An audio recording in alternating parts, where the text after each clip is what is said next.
Hi, this is Annie of ByAnnie.com and Patterns by Annie. Thank you so much for joining us today for Live with Annie. As usual, we've started the stream a bit early. This helps us get everything set up and broadcasting properly to our various platforms.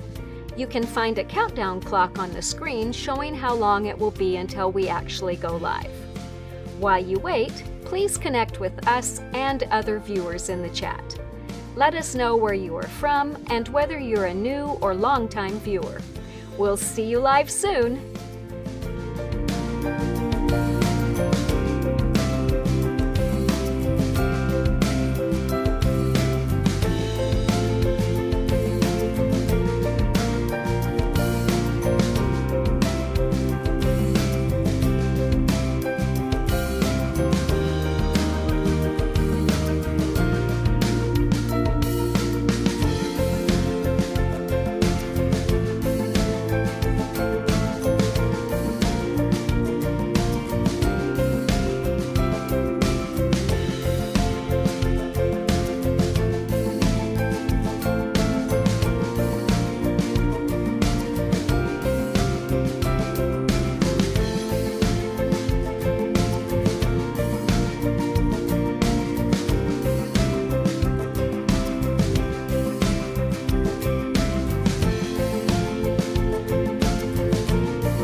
Thanks again for joining us for Live with Annie. We are so happy to have you with us today. While you wait for the program to start, we hope you'll enjoy the content playing on screen. There's so much inspiration, so take a moment to tell us what you love in the chat. Don't forget there is a countdown clock on the screen so you know how long until we go live.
Hi, it's Annie again, reminding you that we'll be going live with this week's episode shortly. There is a countdown clock on the screen showing how much time is left. You've got just enough time to grab some water or a beverage of your choice and a snack, and to connect with us in the chat. We'd love to hear what you've been working on this week.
It's Annie, back to remind you that we'll be starting this week's live very shortly.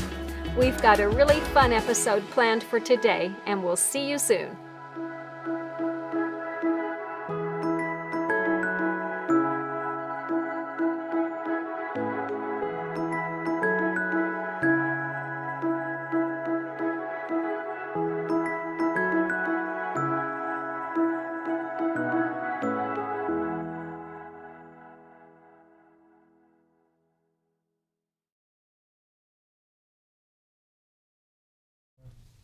Hi, I'm Annie of ByAnnie.com and Patterns by Annie. Thank you so much for joining us for episode 42 of Season 4 of Live with Annie.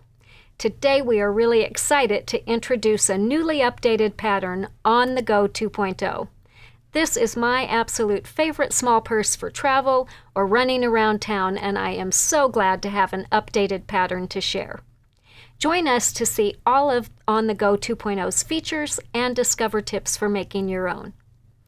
It is so great to see all of you here today. On this extra busy day before Thanksgiving, in the U.S. at least, I know there are a lot of things you could all be doing with this time. We really appreciate that you make the time to be with us, even if you are catching us after the fact. My daughter and her family arrived on Saturday, so we have had a busy week already. My youngest grandson is really into rocks right now, so we have been rock hounding for agate and petrified wood and getting lots of exercise. It has been fun. I am in charge of the turkey stuffing and cranberry relish this year, so as soon as I get home after this live, I will be in my apron getting things ready. We hope you all have a wonderful Thanksgiving with family and friends too, and thank you for your continued support and enthusiasm. If you enjoy these episodes, please take a minute to follow us wherever you are watching. And if you know someone else who you think might enjoy the info that we share, please tell them about Live with Annie.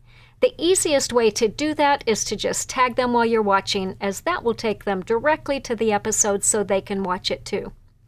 Also, we love reading your comments, so please be sure to interact with us throughout this presentation.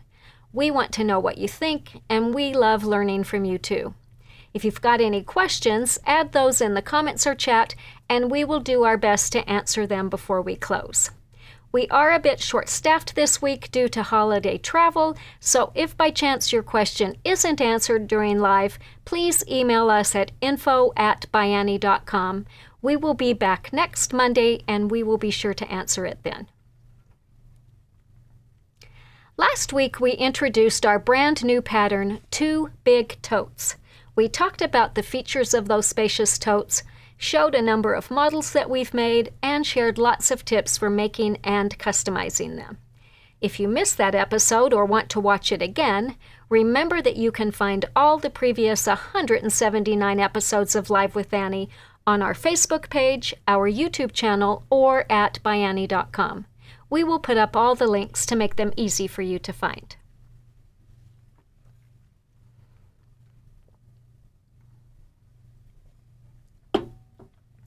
So as I said, today I am super excited to tell you about our newly updated pattern, On the Go 2.0. This little bag really is one of my very favorite bags, as it is the perfect travel companion. It holds everything I need and nothing more. I especially love its small size when I travel. We are going to start today by playing the And Introduction and a Closer Look videos for On the Go 2.0. Then I will be back to give you a closer look at some of the bags we've made, talk about construction, and show some ways that you can customize these bags to make them extra special. I'll also share photos and stories of the bags made by our pattern testers. Hi, I'm Annie with ByAnnie.com and Patterns by Annie. Join me to learn about our updated pattern, On the Go 2.0. My absolute favorite small purse for travel or running around town. It is small and mighty, just like me. The front of the bag features a large zippered pocket, perfect for items you want to keep secure, like a passport, keys, receipts, etc. On top of that is a see-through pocket. Use it to hold your name badge at quilt shows.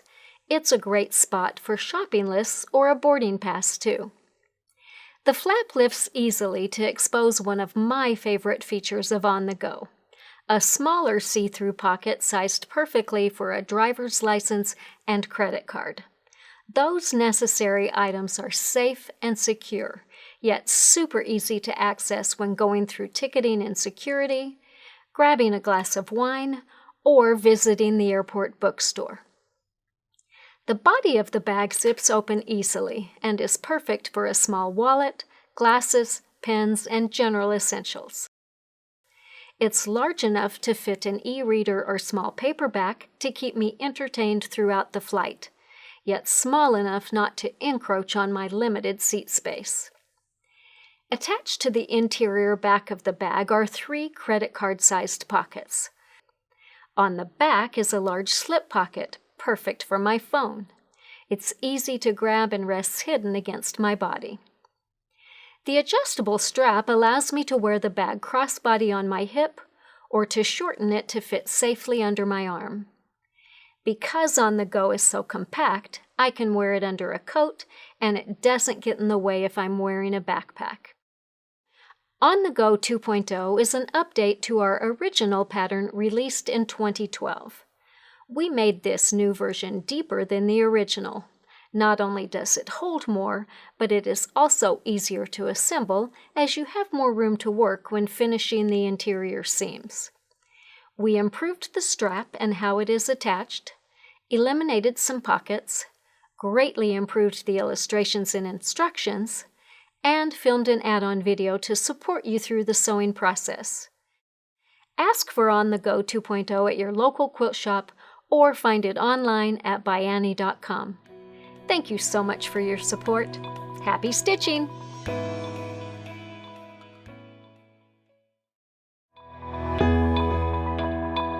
Hi, welcome to our closer look video for On the Go 2.0.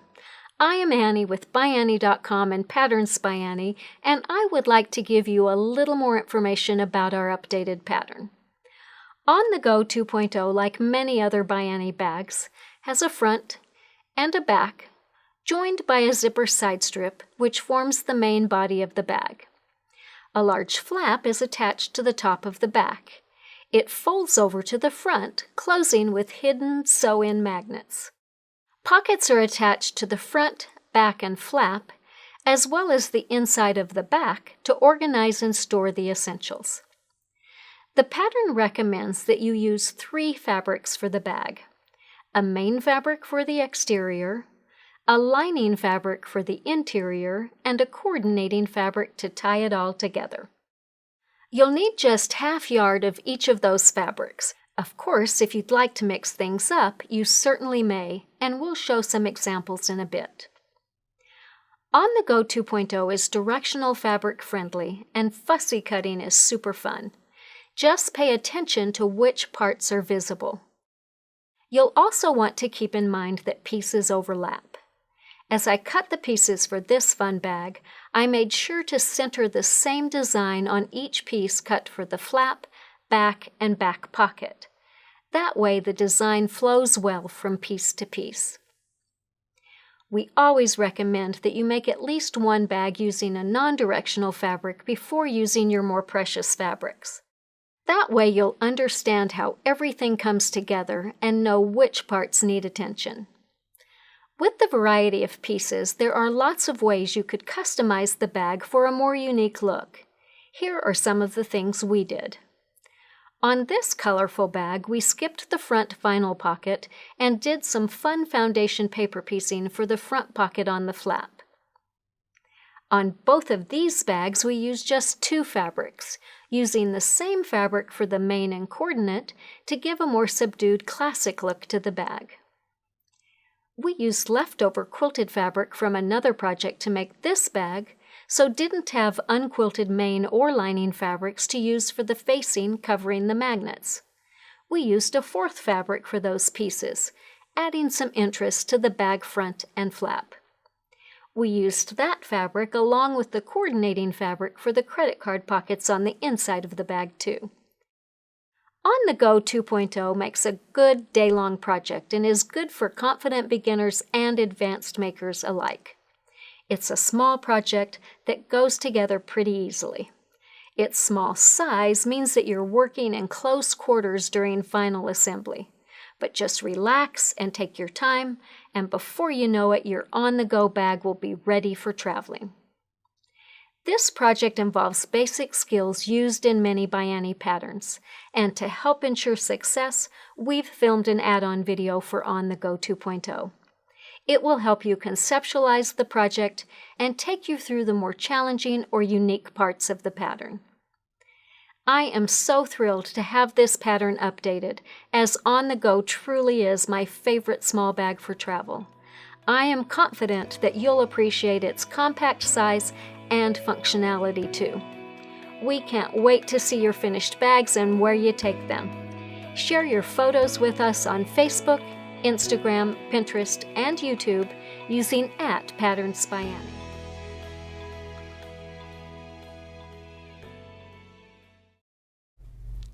I hope you enjoyed learning more about On the Go 2.0 and that you're excited to make your own. Note that we did not play the entire A Closer Look video, so if you want more information about the fabrics that we used for the models shown in those videos, plus if you want to see some additional models that we've made, be sure to watch the remainder of the A Closer Look video. And you can find that just by going to the product page for On the Go 2.0 at our website, ByAnnie.com. Next, we are going to talk about some ways to customize On the Go 2.0. But first, please enjoy this video about one of the local quilt shops that we're featuring this week. In it, you will meet Elisa, the newest member of the ByAnnie team, and you'll learn about a husband and wife team who has really figured out how to combine forces to create a beautiful and unique business.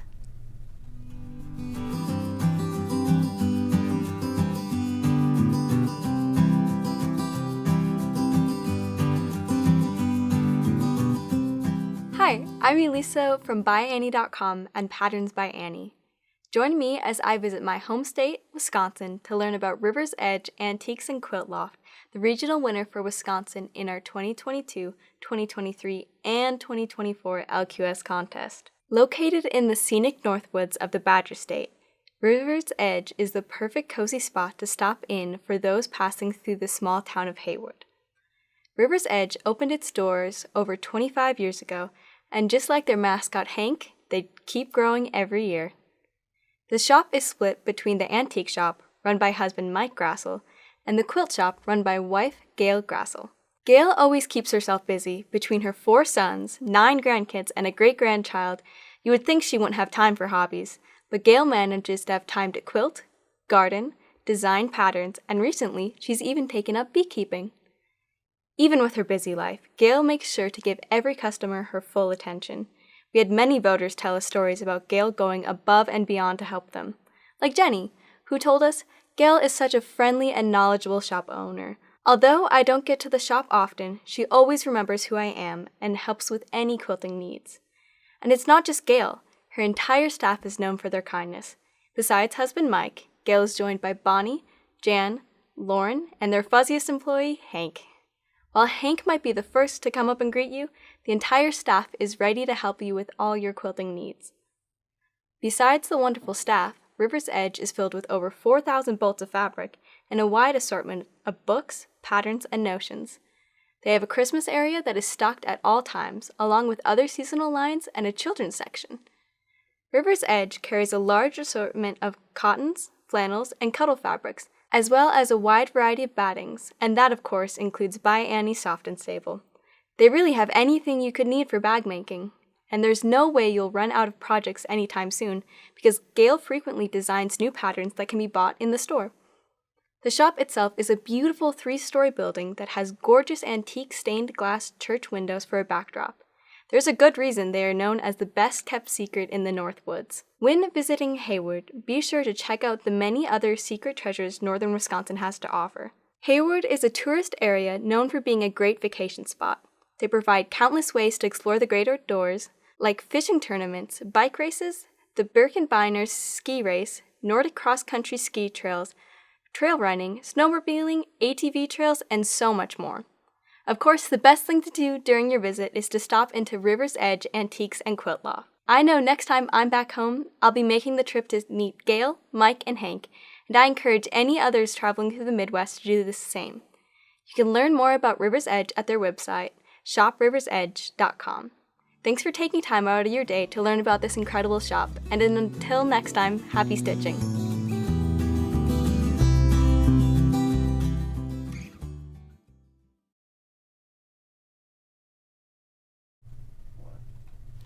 I really enjoyed learning more about River's Edge Antiques and Quilt Loft and hope that one day I'll be able to visit their amazing shop too. It looks like a place where one could really while away some very enjoyable hours. Let's talk next about ways to customize On the Go 2.0. Though the bag is quite small, there are still ample opportunities to customize it and make it your own. One of the easiest way is by varying the fabrics that you use. As you can see from the models on my table, fabric choices can make such a difference in the look of the bag. So this black bag was made using Language of Flowers by Odile Bayou for Free Spirit Fabrics, which gives it a very sedate, kind of elegant vibe.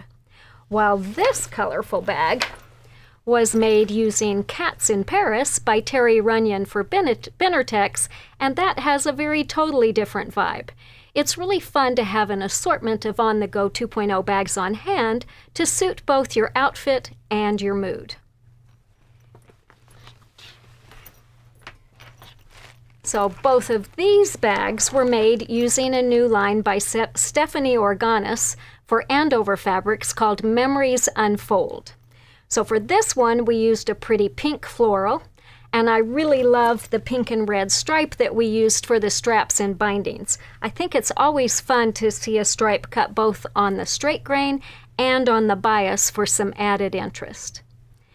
You may remember the awesome tote that we featured in our video for Two Big Totes last week. For that one, we had just 1 yard of each fabric in this line, so we really had to get creative. And we pieced 2 black and white fabrics to make the body and front pocket of the extra large tote. I really loved how it turned out, and I was really happy that we had enough quilted fabric left over to make this fun little On the Go 2.0. So we used the black and white stripe for the body front and the flap, and and the back. And then we used the white with gray dots for the front pocket, which is this one, the back pocket, and the zipper side strip. So as you can see, On the Go 2.0 is perfect for using bits of leftover quilted fabrics from your other projects. These 3 bags are all made using the very same fabric line, and as you can see, we got 3 very different looks. So for these 3 bags, we used Juicy Juice's new line 40 for Andover Fabrics. I had the pleasure of teaching with Giuseppe at a retreat last year, and I really enjoyed seeing him in Houston when he introduced this line last month. I asked him about the names of the fabrics and colors because they are quite different from what I'm used to, and he explained to me. He said, "This collection is sort of a mashup of my taste as a kid, mashed up with my taste as an adult. It's about joy and whimsy and not taking life too seriously." The colors are all named after things from the 90s, which was my childhood. Turtle Power, which is one of the color names, is a reference to Ninja Turtles. Trapper Keeper is named that because I had a Trapper Keeper in that color, and Carpet was the color of the carpet in my childhood bedroom. I really loved hearing that backstory, and I have invited Juicy to be a guest on Live with Annie in 2025. I am really looking forward to visiting with him more then, and we'll be sure to let you know when we've got that scheduled. So on this cheery bag, we used his purple graffiti look fabric that was called Rant, and the color of it is Buffy, which I'm wondering if that has something to do with Buffy the Vampire Slayer. And then there's a more solid print that we used for the lining called Redo, and the color name for this is Grimace. And a darker print that we used for the coordinate is called Connect, and the color is Donatello, which again has to be a reference to the Ninja Turtles, I think.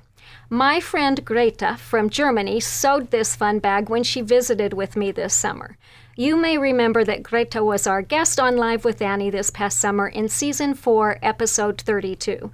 Casey got to host her since I was homesick, and I really owe both of them a lot of thanks for covering for me and taking care of me during that awful time. I am still bummed that I missed that episode and was such a horrible host to Greta during her stay here, but I'm really glad that we got in at least one day of sewing together.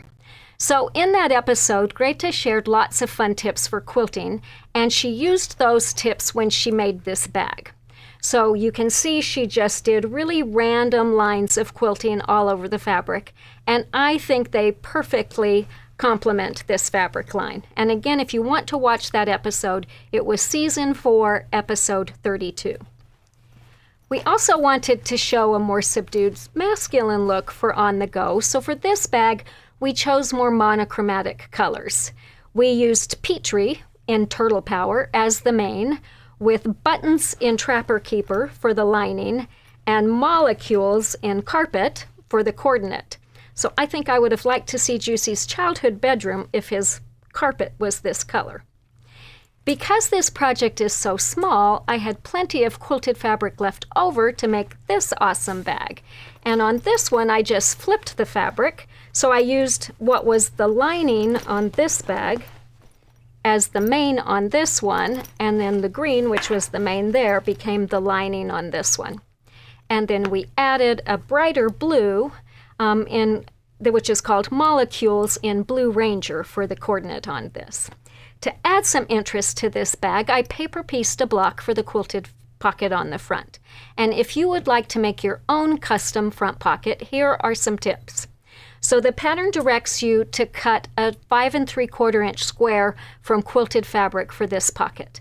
And I usually add a little bit extra to the fabric if I'm doing that, so I can trim it to size after it's been quilted. So for this pocket, I added a 1/2 inch to each size and started with a 6 1/4 inch foundation paper piecing pattern, basically. Not knowing exactly how much shrinkage I was going to get, I also made sure that the last round of pieces extended beyond the outer edge of the paper pattern so that I'd have plenty of room to trim it. The hardest part for me in making this block was deciding on the colors. And here's the first block that I had made. I originally thought about making it have more fabrics to have a more colorful look, but I really was not happy with the results of that. So I took another look at the fabrics and decided I was just going to feature the greens for half of the sections and the blues for the other half. So Giuseppe has a fabric that has bouquets of flowers in the middle. I fussy cut one of those to use for the center block, and then I alternated blues on one side and greens for the rest of the rounds. So I had 4 different greens, so I basically went from light to dark on those. On the blues I only had 2, so I just alternated them light, dark, light, dark. And I was really thrilled with how this bag turned out, and I can't wait to add an FPP block to another bag soon. Another idea that you could do here is to use an orphan block for this project, and I think a 6-inch block would work really well.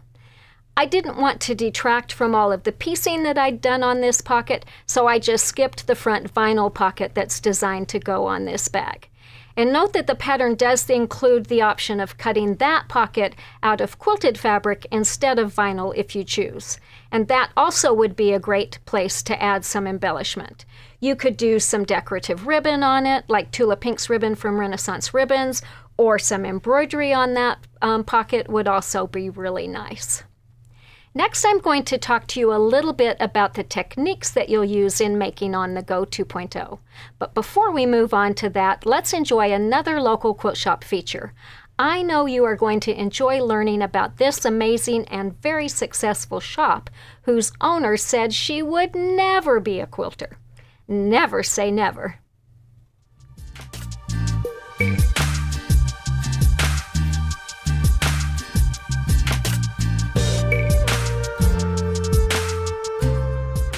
Hi, I'm Annie with ByAnnie.com and Patterns by Annie. Today we are visiting Kate's Open Quilt Studio in Shediac Bridge, New Brunswick, Canada. They are the regional winners for New Brunswick in our 2024 LQS contest. Owner Kate O'Brien grew up around quilting. Before she could walk, Kate was sitting in on her mother's Quilt Guild meetings, classes, and workshops. As she got older, she volunteered with the Guild's quilt shows and events, but always insisted that she would never be a quilter. Thankfully, she was wrong and grew into an accomplished quilter. In 2018, after working 8 years in mental health and a mental health treatment center, Kate decided she needed a change. The next year, Kate's Open Quilt Studio was born in a 40 by 40 foot welding studio. And 2 months before their grand opening, Kate found out she was pregnant. Despite knowing the challenges of raising a newborn and running a new small business, Kate decided she was going to face the challenges head-on.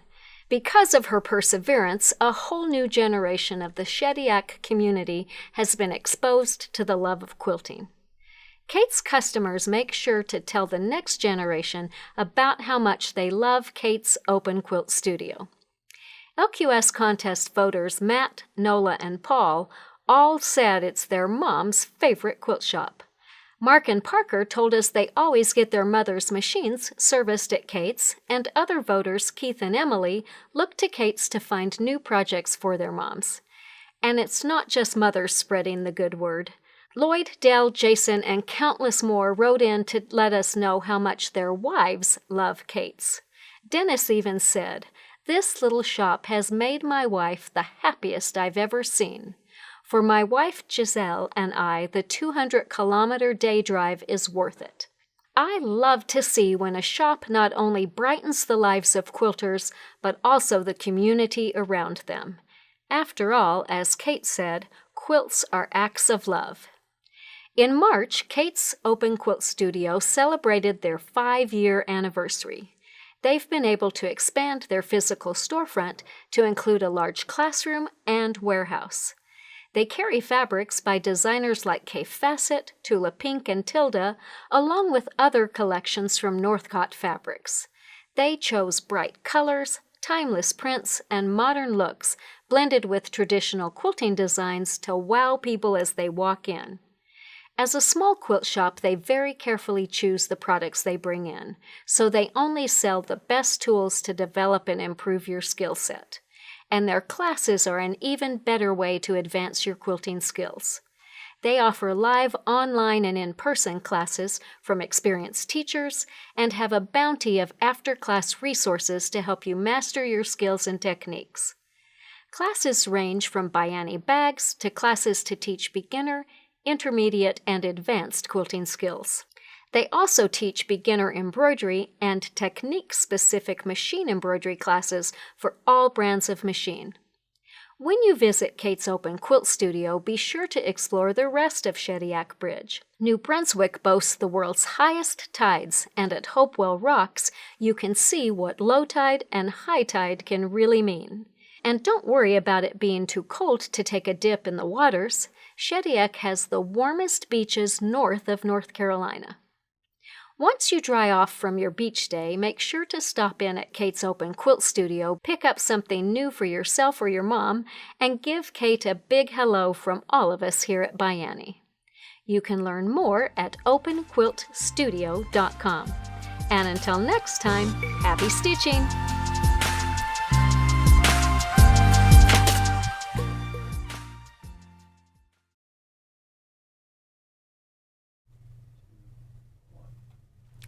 I really loved learning about Kate's store and was so impressed to hear that she started with a newborn. And if she's just celebrating 5 years in business, she's operating it with a 5-year-old. So good on you, Kate. But it sounds like such a welcoming place. And hearing that they have the warmest beaches north of North Carolina makes it sound like the perfect spot for a summer visit. Let's talk a little bit next about the techniques that you'll use to make this handy bag. And I'm not going to go in depth through them all, but I'm going to give you a few tips. The first thing to know is that as you're cutting your pieces for your project, you're not going to need a whole lot of fabric. This pattern instructs you to start by making 2 quilted sets. And from the first one, you are going to cut the bag body, which consists of a front and a back, and also a flap that forms this part right here, and the pockets. So you've got a front pocket here's our front pocket, whoops, still connected by thread, a front pocket and a back pocket. You're also going to do quilted set B, and from that you're just cutting these pieces. So you've got your zipper side strip, or your 2 zipper strips, and your strip that forms the side strip. You're also going to cut some additional pieces from that main and lining fabric. So the pattern is designed to have 3 pockets on the inside of the bag.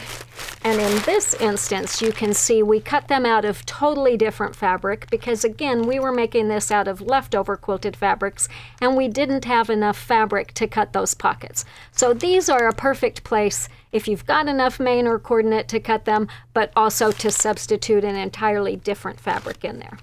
The other 2 pieces that you cut from your main and lining fabric, if you choose, are some facings. So this flap is designed to close with a magnetic snap. And we want to cover our magnets so that they don't pull out and tear out because they're so strong. So we cover them with a piece of interfaced fabric. So there is a magnet right under here, and we've put an interfaced piece over it. There's a magnet right here, and again, we've put an interfaced piece over that. These 2 particular pieces, depending on the fabric you're using, you may want to wait to cut until you've got your fabric quilted and your quilted pieces cut out of it. So for this one, you can see that I really didn't pay too much attention to match the design of the fabric and make sure that that blended and you couldn't see where that was. But down here on this piece, we did take some effort to match the design as it went up so that this would match. You're not going to know what part of that fabric you need to cut until you have your front and your back cut out. And then you're going to need to mark some lines on it to determine what your fabric needs to be. So I'm going to show you a little bit here. So this is what the front of the bag looks like when you're ready to start assembling. So you've marked some lines across from the bottom and up and down in between there for placement of your magnet. And then you've marked some lines up here for placement of that pocket that goes in there. So right here is where the facing is going to cover the bag. And so if you want to fussy cut that to match, what you need to know is that the facing that you cut is going to be positioned right below that line that is marked and sewn with a 1/4 inch seam and folded up. So you are losing a 1/2 inch to seam allowances. So what I usually do is I take a marker that's going to disappear easily and I mark a line about 1 inch below that. And that way I know that when I cut out my facing, it needs to fall out in that same place on the fabric. So if you look here, you can see that that pretty much matches. The other thing that complicates this a little bit is that as you quilt your fabric, it's going to shrink up a little bit. Your facing's not going to be quilted, so it may not match exactly perfectly, but you can at least get it close. The other thing to keep in mind when you're cutting your pieces is that if you look here, here's the front of your bag. When you bring your flap over, really the only thing that you see on the front of the bag is this little inch or so down at the bottom. So don't waste a whole lot of time with fussy cutting a special design there because it's going to be covered by this facing, by this pocket, which you'll probably have something in, and you really won't see much of it. The same thing happens on the back. On the back goes all the way down here, but your back pocket covers most of it. So the back pocket is a perfect place to do some fussy cutting of a special design, or the front pocket, or the vinyl pocket. If you substitute something else in there, that would be a good place. But as you can see, the flap, which is this full length, the only thing you really see is this little bit at the top. The rest of it is covered by this front pocket assembly. So that's just a few tips about cutting your fabrics for this project. The other things that you're going to cut for this project are some vinyl. You've got one piece that goes on that little pocket on the inside for your ID card, and then you have another piece for the front pocket if you choose to put that on.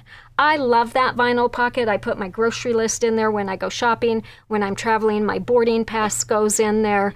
If I'm at a quilt show, my name tag goes in there. So to me, it's really helpful to have it. But if you don't think you'd ever use it and you want to do something more special on that front pocket, you can certainly skip it, as I did on this pocket. I want to share a few tips about working with vinyl before we go past that.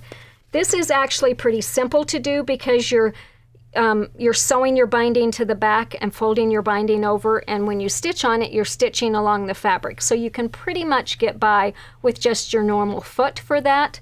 But when you sew it in place on the bag, you are sewing directly on the vinyl. And depending on the foot that you're using on your machine, you may want to use a non-stick foot. So Bernina makes a really great one it's number 53, and it's 1/8 of an inch from the edge. When we're sewing this down, we're always sewing it 1/8.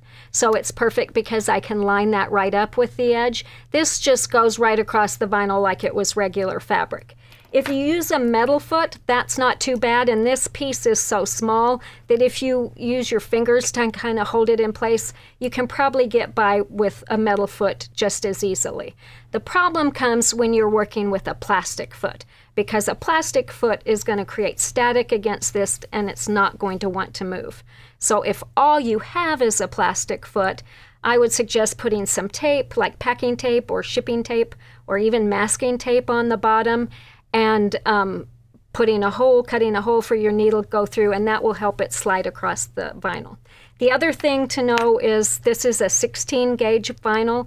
I think our ByAnnie's premium clear vinyl is the best on the market. It's really nice and clear. It's strong and sturdy, so it's going to last forever. It's not going to turn yellow with age. And it comes with a nice piece of paper attached to it, which makes it really easy to see the edges of it when you cut it out. So leave the paper attached to it until you have it cut out, and then when you're ready to sew, you just pull the paper away. You can move it just a little bit out of the way so that you can sew next to it. Like if you were sewing your binding, you could move it out of the way.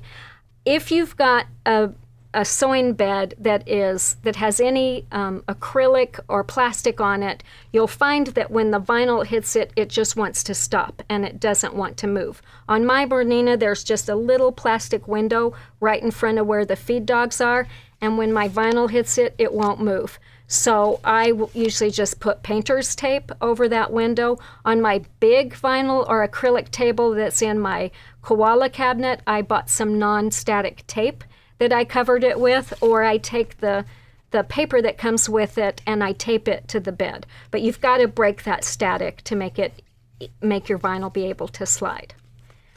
One product that you're going to want to be sure to use when you're working on this project is some of our ByAnnie's double-sided basting tape. Let me grab that. I forgot to do that earlier.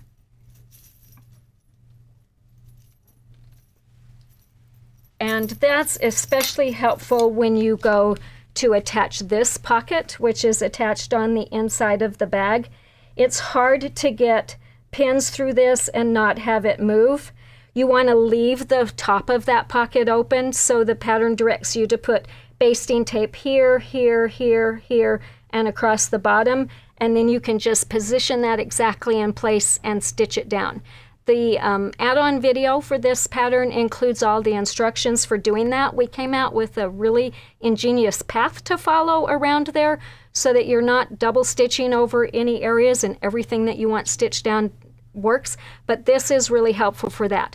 One advantage of ByAnnie's double-sided basting tape is that it's very sticky and it's very narrow. It's only 1/8 of an inch wide, so when you position it on here, you want to be sure to put it right down the middle because you're going to be sewing on the outside edges on both sides of that binding, and you don't want to sew through it. If you sew through it a lot, it gets sticky. You can clean your needle with like alcohol or something, but it's easier if you just don't sew through it. A little bit of sewing through it here and there isn't going to matter, but try to position it away from where you're sewing.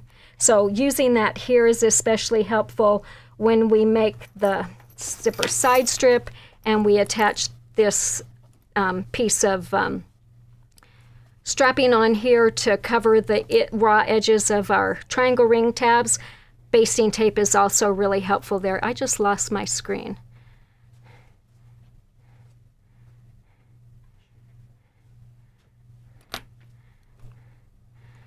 I'm going to keep talking, assuming that you can still hear me, but I may have to ad-lib the whole rest of this. We'll see how it goes. So basting tape is really helpful for those few instances on this, places where it's hard to put a pin in.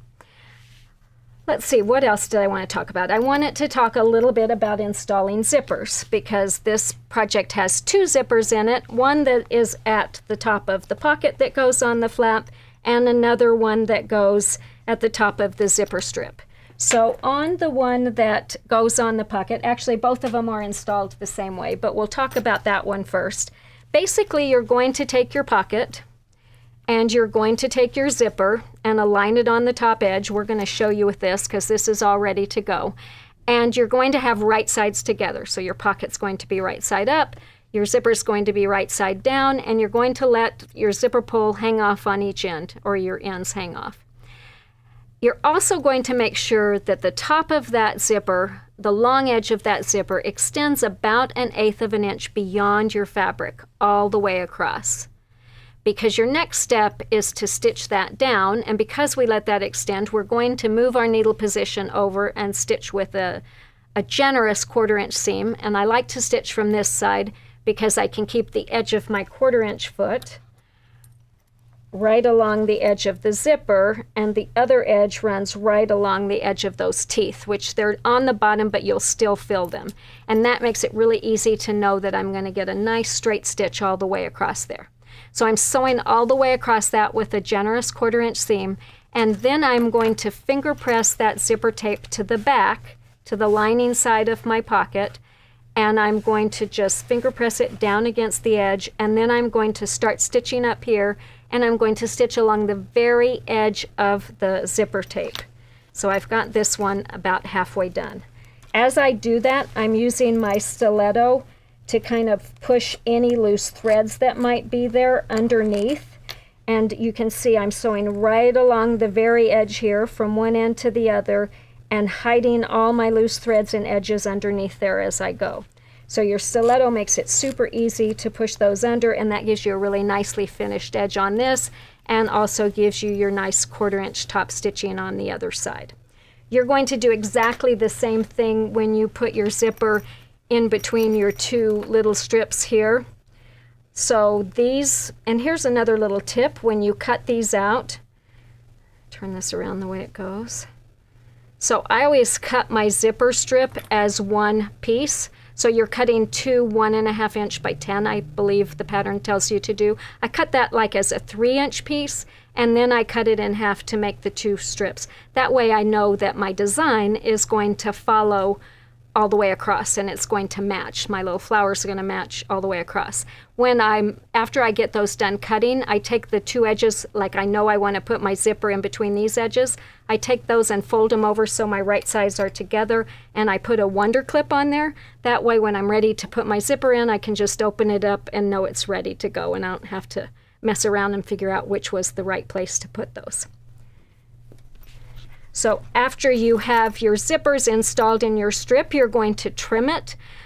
I don't have you cut the strips bigger than they're needed because I want to sell you more fabric or soft and stable. I do it because I'm not sure what size zipper you're going to be using.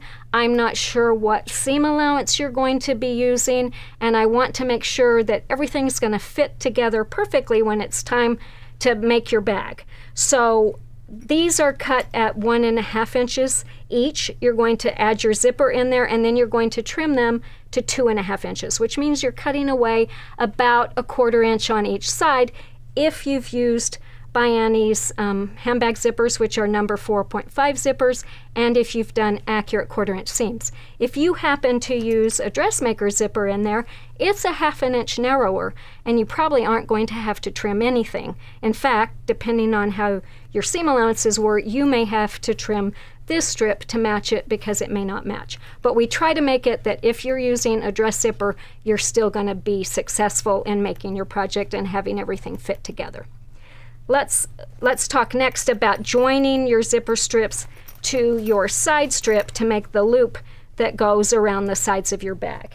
And again, I've got a little step out that I can show you how that works. And this is the method that we use in basically any ByAnnie bag that has a zipper side strip that goes around the edges of the bag. And this really helps make it flat and easy to attach and gives you great results. So normally when we do a binding on a project, we will take our two pieces and put them together.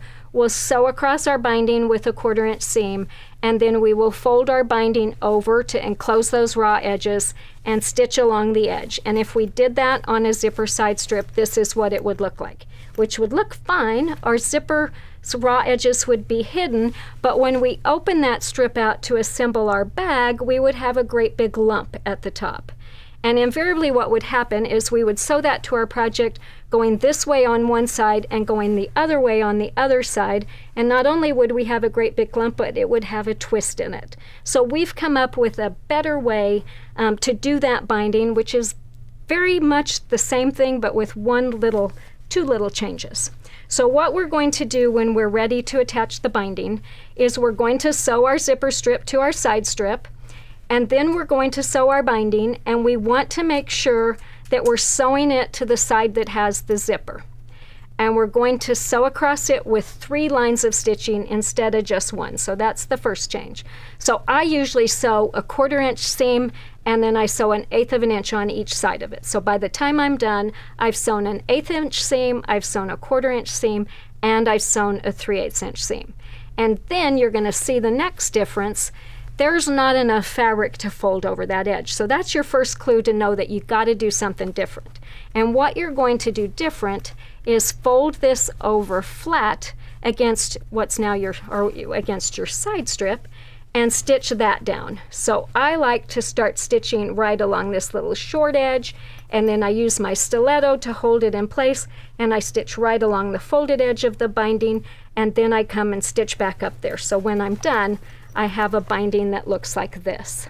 And as you can see from the side, it's completely flat. So when I go to sew my bag together and I've got all of that bulk right there, it's not going to be extra bulky because it's a nice flat seam. So that is attaching your zipper and side strip together. The last thing that I want to talk about is magnets. And again, as I said, we cover our magnets to make sure that they don't pull through. So this is what your flap looks like before you start. It's a rectangle of fabric. One thing that we do in ByAnnie patterns is pretty much everything starts as squares or rectangles, because it's way easier to find the center of a piece that's rectangular and to mark lines on it than if it's shaped. So we start with a rectangle, and we're going to mark some lines on the inside for placement of our magnet. So we measure up a certain distance, we mark lines in between that, we take our magnet, and the pattern will be very specific about what side needs to be up. In this case, this is the part that's going to be connecting with the other magnet, so you want to make sure that the flat side is up, but the pattern will exactly tell you that. And then we sew about 1/8 of an inch away or around the edge of the magnet to secure it in place. After we finish that, we also take a piece of interfacing, or you could use a scrap of fabric, and we put it on top and we sew around that, and I usually go 1/4 of an inch from the edge around that. I can take my 1/4 inch foot and just line it up with the edge and go all the way around, and I'm stitching really close to that magnet so that should that vinyl sleeve ever become compromised, I'm not going to have to worry about that magnet falling out and not being in place where it needs to be. I've also put some interfacing on the wrong side of my facing that's going to cover it, and then we align that above the line that we had marked, sew a 1/4 inch seam, and then bring our facing down to cover the raw edges. That way we've got our magnet enclosed in there. This one's not terrifically well hidden because we used a totally different fabric for that facing, but if you use the same fabric, it's really hard to tell that it's there. We do the same thing on, so that's our flap. Where's our body front?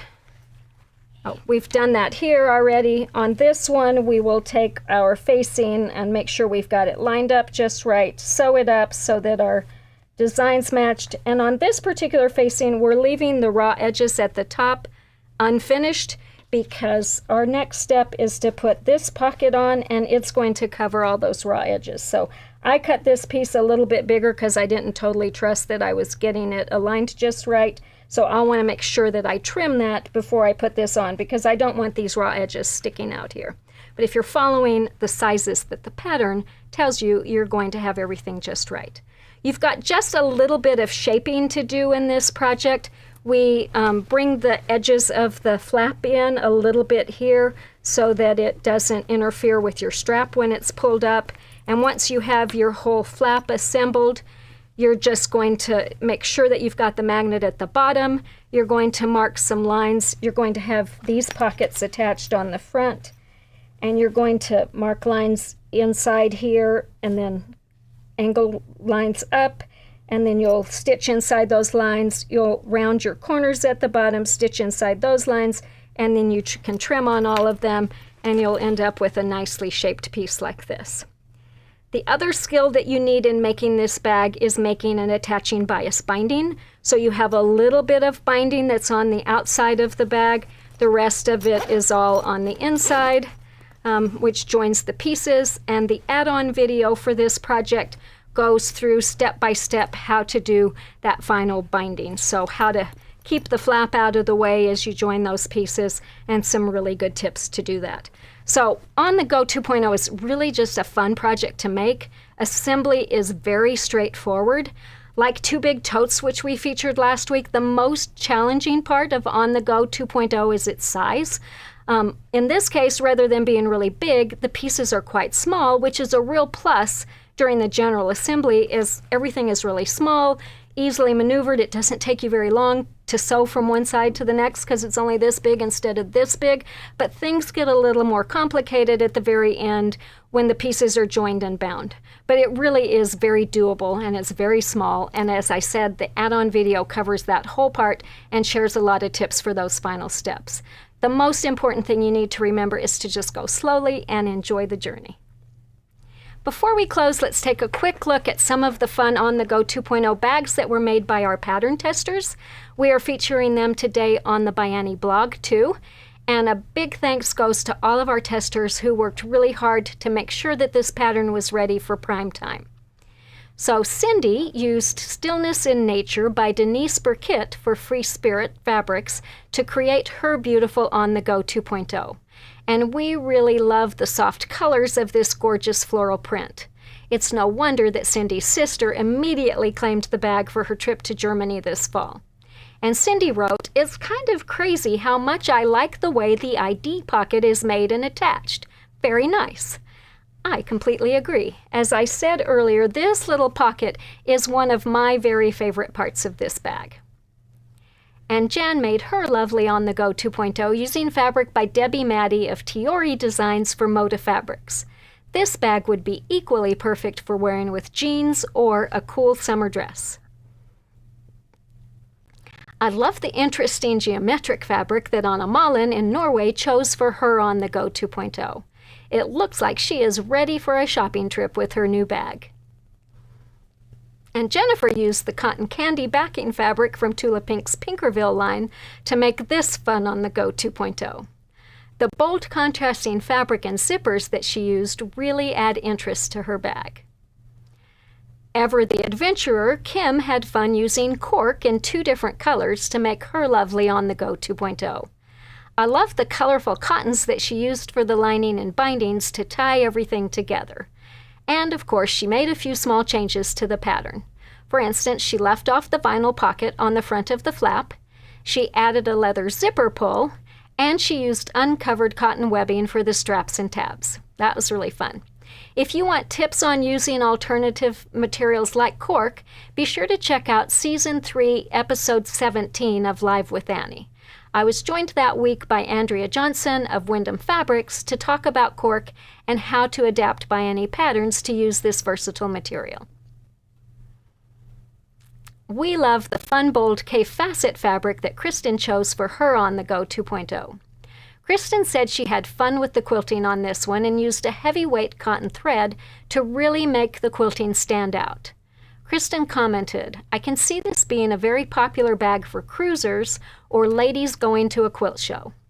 We agree and love how the bright bindings and decorative stitching really added interest to Kristen's bag. Mandy chose a fun mix of dots and stripes for her awesome On the Go 2.0. The zippers add a great pop of color. Mandy said, "This bag went together seamlessly. The illustrations are great, and the wonderfully made instructions left little room for questions." And Michelle made her lovely On the Go 2.0 with Homebody by Maureen Cracknell for Art Gallery. And she also used Holly's Tree Farm by Sweetwater for Moda. She used the same fabric for the mane and coordinate to make a beautifully subdued bag. It's a gift, and I'm sure the recipient is going to love it. Una made this cute On the Go 2.0 with fun fabrics by Ruby Star Society. ByAnnie's 1-inch black metal hardware is perfect for these fabrics. And Una proudly said, "I think this was my first ever bag with no puckers at all in the binding." Well done, Una. Nairi made her beautiful On the Go 2.0 with Among the Gum Trees from Sky Street Studios' Native Blooms collection. She also used fabrics by Maywood Studios and Moda's Grunge. I am running out of water today. Nairi says this bag is perfect for carrying 2 pairs of glasses as well as keys and credit cards. I hope you enjoyed seeing all of those bags and hearing about them. It looks like we do have a few questions, and I'm going to answer those next. So, first question was, are you rock hounding outside of St. George? Yes, we went on both sides of Zion National Park, which is only about 45 minutes from us. The first day we went looking for agates and petrified wood, both of which we found in abundance. Yesterday we were off on an excursion to buy something nodules, serpentine, it's not that, but something that starts with an S that look really amazing.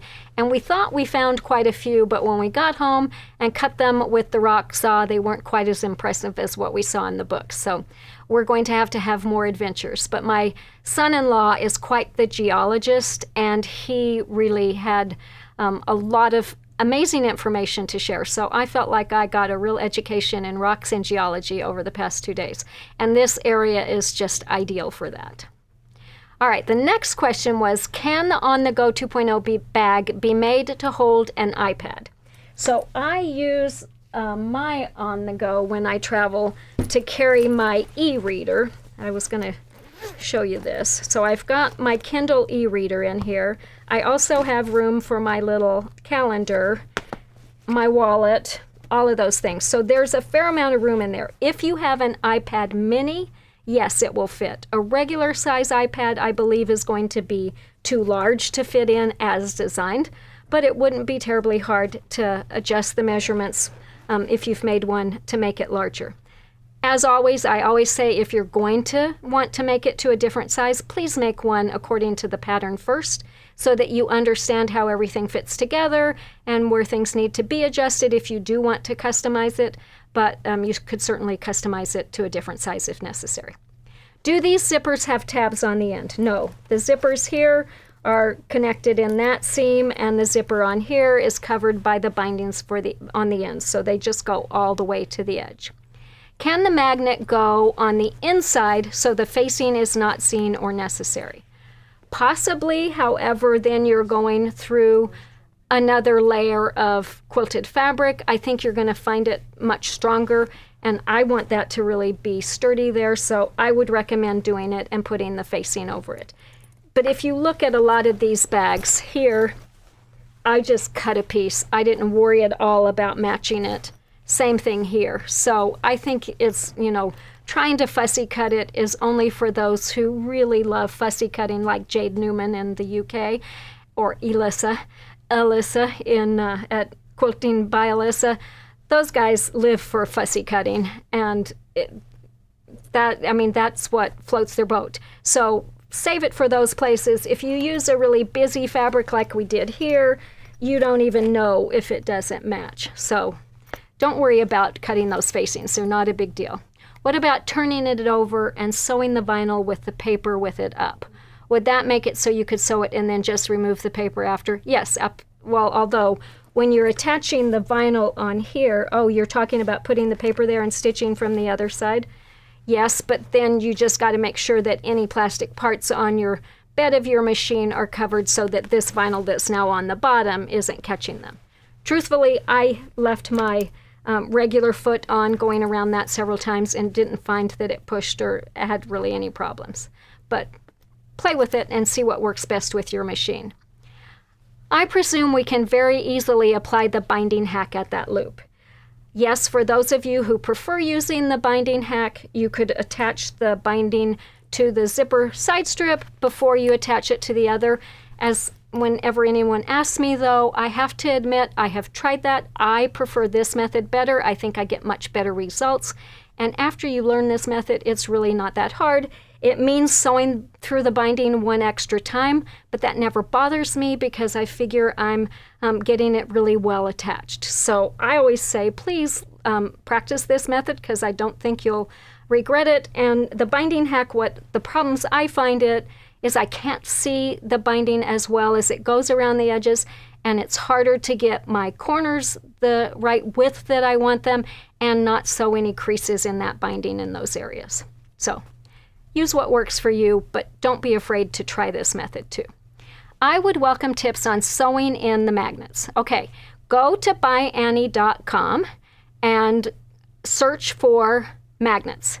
And when you get to the magnet page, you're going to find a whole video tutorial there that gives you all kinds of great tips for working with magnets.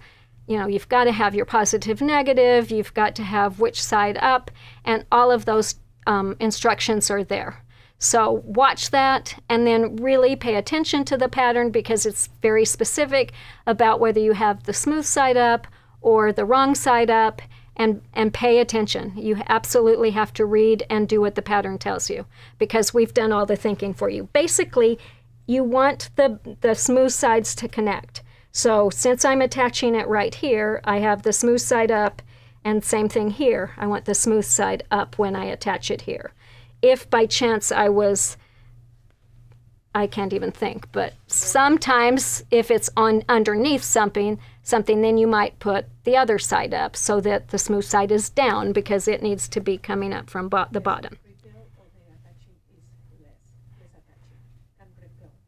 I can't hear you, Glow. Talk louder.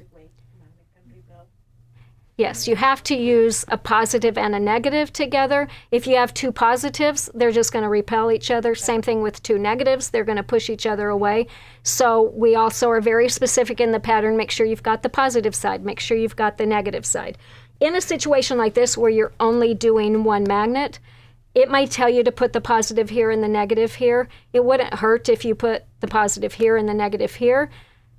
But if you have two magnets, you've got to be really careful because you don't want both positives here and both negatives here.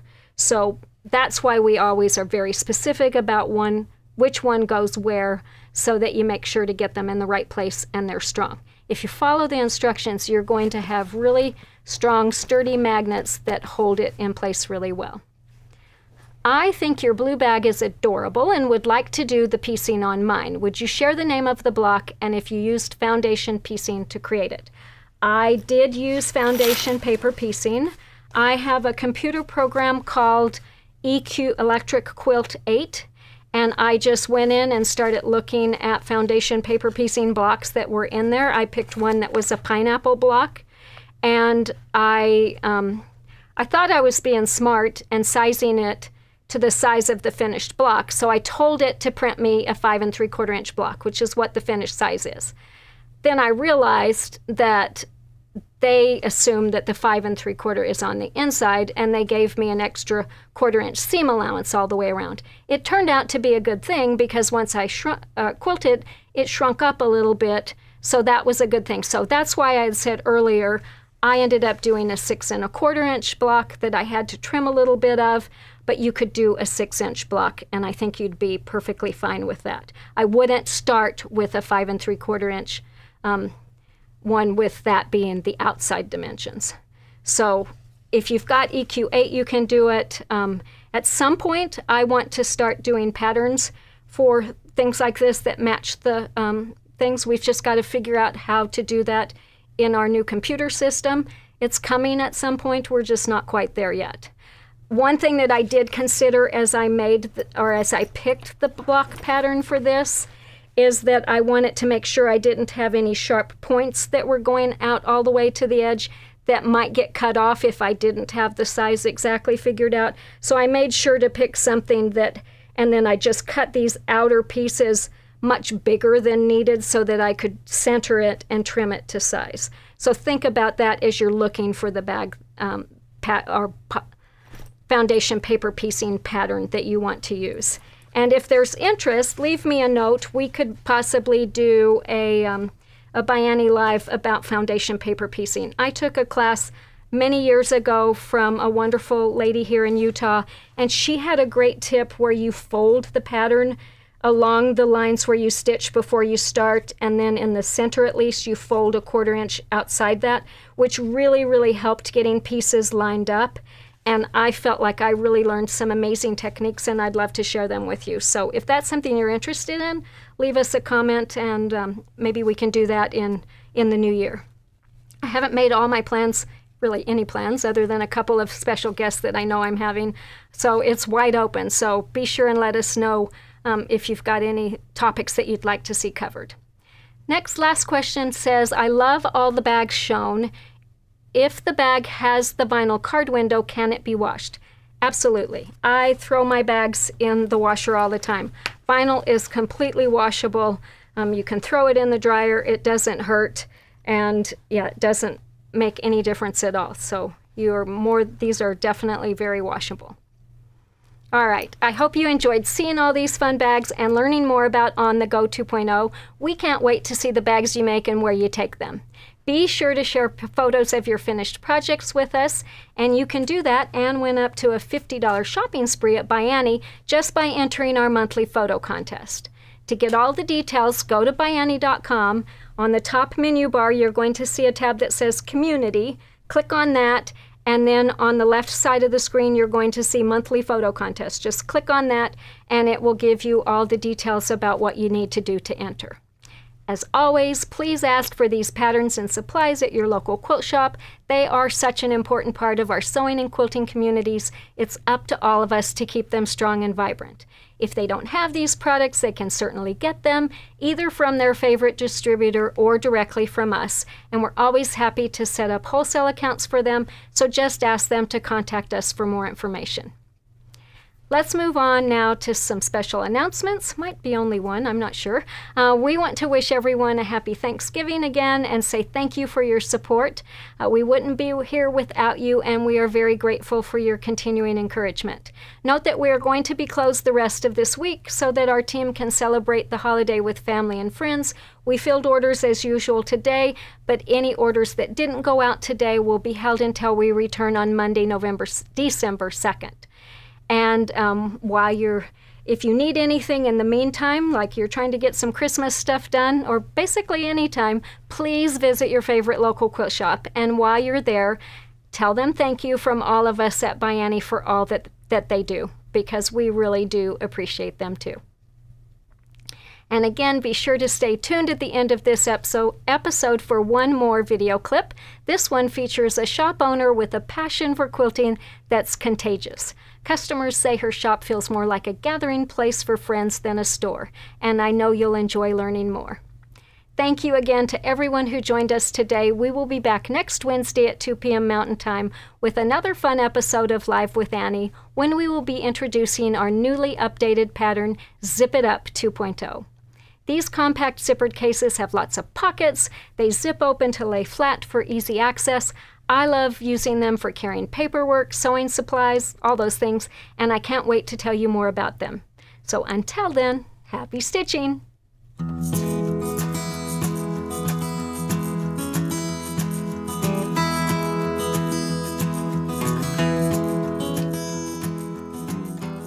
Hi, I'm Elisa from ByAnnie.com and Patterns by Annie. Today we're visiting Treasure Chest Quilting and More in Corinth, Mississippi. They are the regional winner for Mississippi in our 2024 local quilt shop contest. Teresa Lowry opened her shop in 2010 after working for a manufacturer for 24 years. She says it's the best decision she could have made for herself and her family. The love and support she has received from her community encouraged her to keep expanding through the years. So they expanded into a 5,500 square foot space. After 6 years and a landlord change, they felt it was time to move and expand again, so they moved into their current 12,000 square foot location.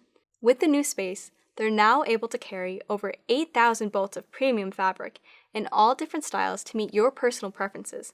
They also carry over 1,000 books and patterns. Treasure Chest is also a one-stop shop for those needing to buy or service their sewing machines. They carry and service a wide range of brands like Brother, Husqvarna Viking, Pfaff, Handy Quilter, and AccuGo. They also offer a full range of classes from quilting and embroidery to other crafts, like their upcoming Kimberbell Gingerbread Christmas class. To owner Teresa, it's about more than just the products and classes she offers. Teresa is passionate about sharing the love of quilting with those around her. When she meets others who share that love, they stop being just a customer and become her friend. One of Teresa's favorite aspects about quilting is creating heirloom quilts for future generations to love and enjoy. And her customers know they can count on her to help them make their own heirloom quilts. Judy told us, "I needed a quilt top quilted for my granddaughter's wedding gift, and they moved mine to the front of the line so I could have it for the wedding shower. I was thrilled." Another customer, Penny, shared, "I brought my granddaughter there soon after she was born. She's 12 now, and when she visits me, the first place she wants to go is to the quilt shop to visit Teresa." It's great to hear about a shop that helps create those special family memories. If you plan on visiting Treasure Chest Quilting and More with your family, be sure to check out the rest of the family fun in Corinth, Mississippi. Right on the border of Mississippi and Tennessee, Corinth is the home of many Civil War battlefields and museums like the Crossroad Museum, Civil War Interpretive Center, and the Coca-Cola Museum.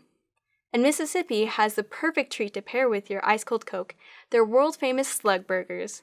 Of course, no trip to Corinth is complete until you stop in to Treasure Chest Quilting and More to say hi to Teresa and her tiny but mighty crew consisting of Preston, Robin, and Eddie. When you stop in, be sure to browse Teresa's extensive fabric collection, take a class or two, or just enjoy a friendly chat with the staff. You can learn more at their website, treasurechestquiltingandmore.com. Thanks for watching, and until next time, happy stitching!